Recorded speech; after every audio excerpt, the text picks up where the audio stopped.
The NCAA March Madness tournament on the mad side has completely gone mad, and there are a lot of interesting matchups. Marvelous. Let's talk about the big story everybody wants to talk about. Villanova moving on. Obviously, that's the biggest story of the tournament. No. It is Coach K. While I have been actively rooting against the Blue Devils and the Duke men's basketball team, including Coach K's last season, they have found their way to the Final Four. Your thoughts on the retirement of Coach K going to this point, and now we are seeing what the end story will be. At the very least, his final rodeo, a Final Four appearance. He's a sentimental favorite. I mean, it would be nice to see him go out a winner. I mean, after 42 years, he could ride off into the sunset. But getting to the Final Four is quite an accomplishment. And now he ties John Wooden in that regard for the most times having done so. And I'm not sure that's the big story. The Peacocks of St. Peter's, as we speak right now, they're in the Final Six. They're playing. They still have one more game against North Carolina today, following the game between Kansas and Miami.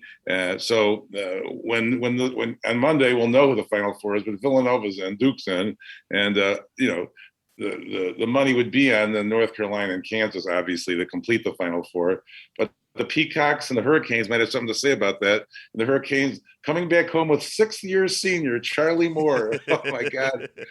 In any event, it looks like Coach K will be definitely in New Orleans on Saturday, and it would be great if they got to play North Carolina in the semifinals, which would mean that North Carolina would beat the Peacocks. But in any event, that would mean it would be the first time in history that Duke and North Carolina would have played in the NCAA tournament. So that's a bit of trivia there. And there's only, and he's one of 3 coaches that are still active at the present time that have won multiple, championships. And the other is, of course, Jay Wright in Villanova. And ironically, at Iona now, Rick Pitino. But I don't think he's going to win one at Iona. In any event, the Final Four is thrilling. It's going to be Saturday in New Orleans. And let's tip it off. Let's do it.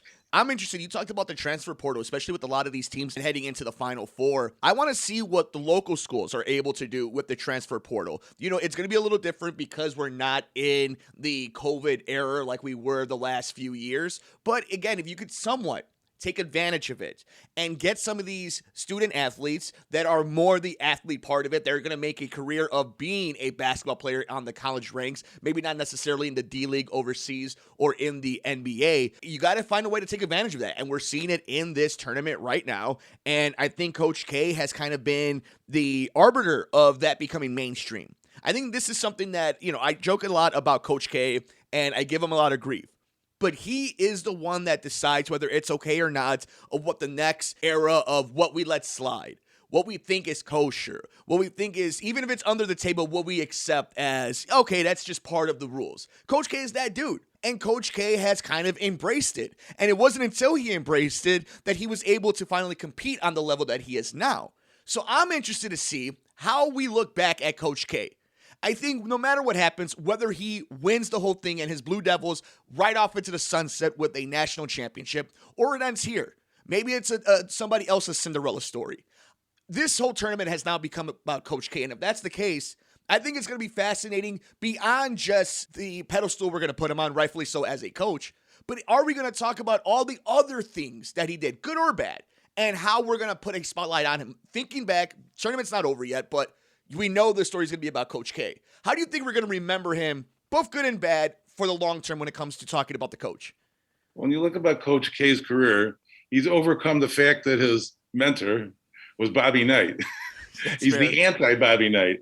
Bobby Knight was his coach at Army, and then he succeeded Bobby Knight as coach at Army. So I couldn't talk. You really couldn't see 2 more opposite personalities on the bench. I mean, I can't imagine Coach K throwing a chair, for example, which Knight did during a game, actually. So it's quite interesting that he, I think his composure and his mood actually reflects in the team. The team doesn't get rattled, and he doesn't get rattled. So I think that's a testament to him, his longevity, obviously. And you have to win to have longevity. I mean, he was worried early in his career in the 80s that he lose his job when they weren't winning when he first got there, and that could happen. I mean, you look at the movement. Look even at Illinois. I mean, they've been fairly successful. They've gone from Gross to Weber, and now they haven't really reached the pinnacle, but the coach is the guy that gets the fall, and sometimes it's other things outside their control, injuries and what have you. But you even mentioned the transfer situation. The thing that will be a key to that is whether the players have to sit out a year like they used to have to do before COVID. Because if they do, then it isn't quite as appealing to make that move if you're going to have to sit out a year. Yeah, that's a great point. And I think it's really important. I don't think it's any harm in the transfer portal if it's done right within the rules that you set up, that you could play that year. As long, again, it just set up the rules. Put things on the table. We're a forgiving society as sports fans, even in the collegiate level. You just need to make sure that you're transparent about it. And I think that's going to be the fun thing about this Coach K thing moving forward is, while he's so much different than Knight, there is so many little quirks and things that Coach K does that we're going to, put under the microscope and we're going to have opinions on. And I think regardless what that is, this is the question I want to ask you. Marvelous One, as this coach, the scout, as the guy who keeps his level-headed here, I consider myself a very down-to-earth, rational sports fan. I do a sports show, and obviously fan meaning fanatic. So I also understand that that's an oxymoron in itself, but my hatred, and I don't know if it's a hatred, it's a word in today's day and age, I don't want to use that just loosey-goosey, but my hatred for a blue blood school like Duke, like Coach K, as I perceive it, the holier than thou, the almost a Notre Dame factor of it, where for their history, where it was convicts versus Catholics. What is it for a sports family that didn't go to a university, didn't go to college? I don't have any rooting interest, but I do dislike certain teams, including the Duke Blue Devils. Watching all the college sports you have, watching all the professional sports you have, what do you think that is specifically, even a local guy like Coach K, does just kind of have that, I just don't like that university, that coach, those fans, that stadium, everything about it? It's a badge of honor, in my view, to be hated, because that means you've had success. If you're not in the game, in the arena, you're not hated. So that's actually a factor in that, to be hated.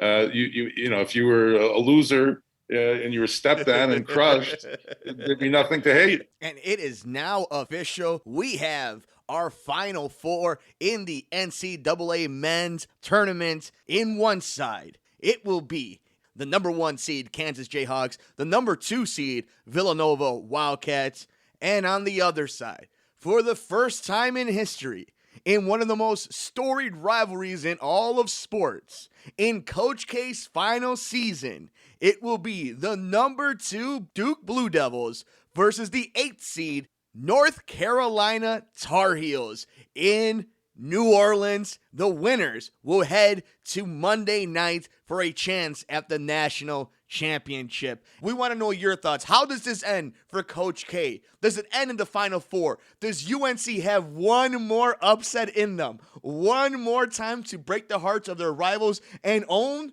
the rivalry forever? Or can Coach K and his Duke Blue Devils avenge that last game at Cameron Indoor Stadium loss? We will find out on Saturday, April 2nd. We're on Twitter at Sports Cubicle TV. It's Devin Tingle. It's Paul Chivari. It's Dan Marver. I'm Mike Mercado.